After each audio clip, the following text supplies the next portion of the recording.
looking at this whole coronavirus situation, looking at the news, the various reports that have come out, the whole thing keeps looking more and more dire, more moribund, more, to put it in a simpler term, depressing. Today I got a call from a friend of mine, and he has a son. His son has a business, and so with this business, he has numerous clients. One of his clients is a virus pandemic expert. He is a coordinator for a situation of a pandemic. And he works as a coordinator for a certain big corporation.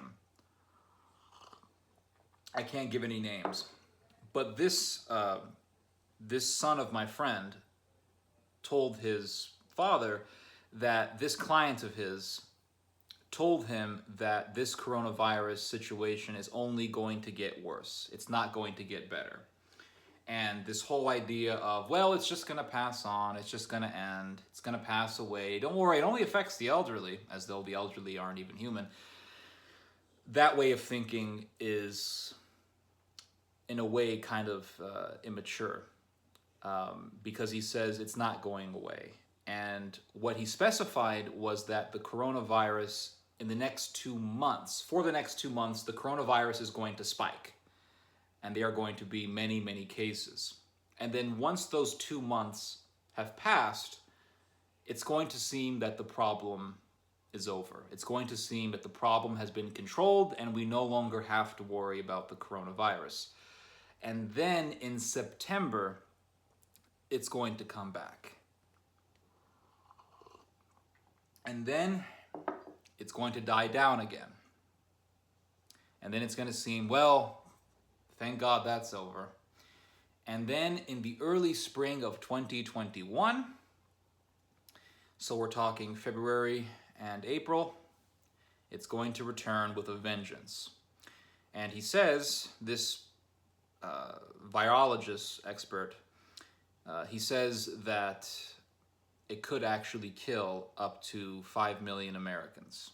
Now, that isn't really a far-fetched statement, because recently there was a report that the coronavirus could actually kill over 2 million Americans. So what this virologist told my friend really wasn't so crazy or far off. So if you look at the whole coronavirus situation, it's pretty depressing. I hope that it goes away. I hope that it just dissipates and becomes just a dark memory. It killed a bunch of people, but thankfully it didn't get to the point where it killed millions and it went away. I hope that that will be the case. But at the same time, I think that it's immature to automatically assume that that's going to be the case and that everything's going to be okay and everything's going to be fine. Oh, and this is a weird mentality that I've noticed a lot of people having. And it goes something like this. Oh, don't worry, it only kills the elderly. As if the elderly aren't human. And there was an Italian guy, I think he was a journalist or a politician, but he said recently that there is a dark atmosphere that he notices. One in which people say, oh, don't worry about this virus, it only kills the old people. It really reveals how we see the elderly. It really reveals how we see them almost as less than human, or not as important as we are as young people. Which explains why things like euthanasia are becoming so popular. What these types of reports tell us is that our comfortable, modern, 21st century livelihood could just crumble at any day. It could crumble at any moment. Our whole, Netflix and chill, I'm just gonna go home, after work, I think I'm just gonna go to Starbucks. And then after that, I'm gonna go have some sushi with some mochalatos and some wasabi sauce. Then I'm just gonna go home and totally just veg. Like that mentality, that type of life that produces that type of mentality, it could all crumble. And before you know it, you can find yourself in the same type of life that your great-grandparents lived. My great-grandparents lived. My great-grandmother lived through the Spanish flu. She lived through the plague. She survived. And that's why anytime she cooked beets, she didn't throw away the beet greens. She kept them because of all the things that she went through, all the things that she endured through. She knew that food is extremely important and you don't throw things away. That's one thing I've learned from my Middle Eastern upbringing. You don't throw away greens. That's why when I harvest beets, I pickle the beets, and then we take the greens and we stuff them in dough, and we make stuffed dough cakes. Cakes basically stuffed with beet greens. It's pretty good, actually, especially if you put onion in it. But this is a Mediterranean way of using food, and really we can learn something from other countries. We as Americans can learn something from Mediterranean people. We can learn something from African people. We can learn something from Norwegians and Serbs. There was a Serbian guy who put a comment on my last video, and if you're listening, shout out to you.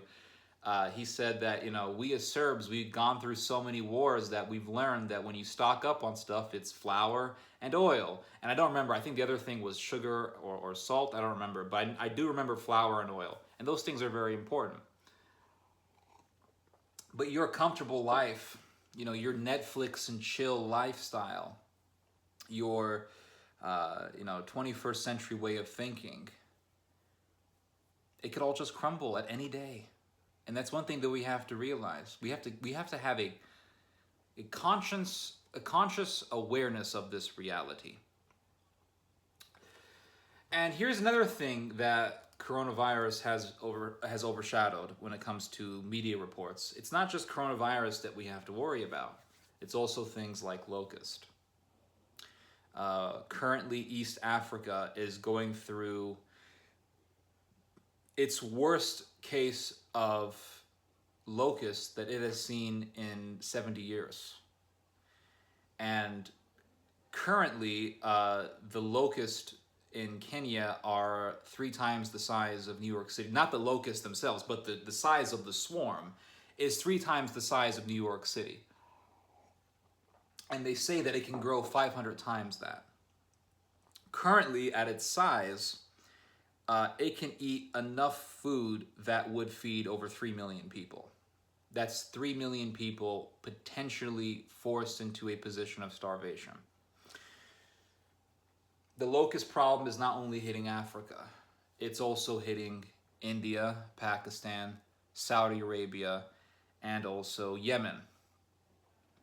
And this could be extremely detrimental. It could force people into positions of starvation. And what is that going to lead to? Migration. People will leave, and maybe they will leave to areas within their own countries that are better, that don't have the serious locust problems, or they may go to Europe. And you have also a lot of temperature changes, dramatic temperature changes, stuff that we haven't seen for a long time. In fact, Northern Europe went through the warmest winter that it has had since the 1800s. I want to say since the 1880s. And things like this have happened in the past. As far as locusts goes, the United States has gone through this. Because if you think, well, it's just locusts in Africa, India, Pakistan, okay, who cares? We're in America, nice white people country. Think again. Look up the mountain or the Rocky Mountain locust. Look that up. The Rocky Mountain locust situation that hit the United States in the late 1800s. And it hit the states of America all the way from Montana to Texas. And this was in the 19th century. Pretty big problem. It also happened in the Ottoman Empire in the year 1915 during the First World War. One thing that you learn by reading history, this is why reading history is so important. There was a Greek thinker, I don't remember his name, but he said something like, history is the most important subject to study, more important than arithmetic, more important than writing, more important than mathematics. History is the most important of the intellectual studies. Because by reading history, there's one thing that you learn very, very quickly, and that is that your comfortable world is extremely finite. It can end any day. You read about European history. Let's just go to European history, since we think, well, if it's a white country, it should be okay. Our governments are extremely organized, unlike African people. Yeah, go read about what the CDC was doing in the first 3 weeks of when the coronavirus problem hit the United States. CDC was delayed because it did not have an adequate testing system, thereby allowing the virus to spread almost undetected.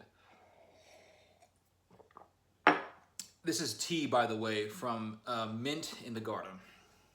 Everybody should garden. Everyone. So you look at European history, and one thing that you notice is that there's wars and famines all the time. Wars and famines going on all the time. And you read about the life of St. Francis of Assisi. What was he before he was a saint? He was a mercenary. What was he doing? Fighting in wars. Europe has had tons and tons of wars. In the pre-Christian era and in the Christian era, Europe has had tons of wars. Before the First World Wars, the biggest war that ever hit Europe was the 30 Years' War. And since that is the war that I have studied the most, outside of World War I, I'm going to talk about that. 30 Years' War, it started out as a religious war, and then it quickly escalated into a very political war over land and territory. Came to the point where Catholics were killing each other. The French and the Habsburgs, both Catholic, were butchering each other over territory. The French thought that they could take control of Protestant countries by siding with them against the Habsburg Empire. And there was one thing that happened during the 30 Years' War. There was a huge shortage of food. In fact, there was 1 year in the 30 Years' War called the Year of the Turnip, because the soldiers came and purged all the farms of their vegetables, and there was only one vegetable that they left alone, and that was the turnip. And it came to a point where the most frequently seen vegetable that you were going to be seeing and eating was the turnip. And there was something else that happened during the 30 Years' War that was super strange, and that was the frequent sightings of wolves in Germany. There was a monk who actually wrote about this, and he lived in this village where you didn't really see wolves around. Wolves, they lived up in the wilderness. But then there were swarms of wolves that would be seen in the villages, and they would kill the livestock. It came to the point where the villagers had to set up watch teams with weapons all day long and all night, so that they, when they saw wolves, they would chase them away. But they saw strange things like that. World War I also saw a Year of the Turnip. During the 30 Years' War, you had the Year of the Turnip. During the First World War in Germany, you also had the Year of the Turnip. Why? For the same reason. Soldiers took all the food in the farms except for the turnip, and it came to the point where there were entire cookbooks that were written based on how to cook turnips, because that's all what people ate as far as vegetables went. And hundreds of thousands of people in Germany died of starvation. So you see a pattern in history: wars, starvation, weird phenomena seen in nature, locusts, wolves. You also had in the Ottoman Empire in the late 1800s, huge sightings of wolves in Turkey, a country where you don't normally hear about wolves wandering around. It's pretty crazy. But one thing you realize by reading history is that it is full of strange phenomena, and it's full of wars and famine and plagues and diseases. And so we have to look around within our own society and ask ourselves, are we any different from the people of the past? Are we anything special? How are we all of a sudden immune or exempt from problems that people faced in the past? Because we read about the past and we say, oh, look how horrible it was. War, racism, nationalism, genocide. And we think, well, Those things have happened in our own time in different countries. We don't care because they don't happen in our own countries. But one thing that we can learn in this whole coronavirus situation, regardless if it kills millions or not, and I hope it doesn't, but regardless if it does or doesn't, one thing that we can learn is that our comfortable existence can vanish at any moment. And you read about locusts, you read about plagues, you also read about, in the past, world wars. And the same thing will happen. There will be a global conflict. It's really biblical. Anyway, hope you guys have enjoyed this message. Hope you guys have learned something from this message. You guys just heard some theology. God bless.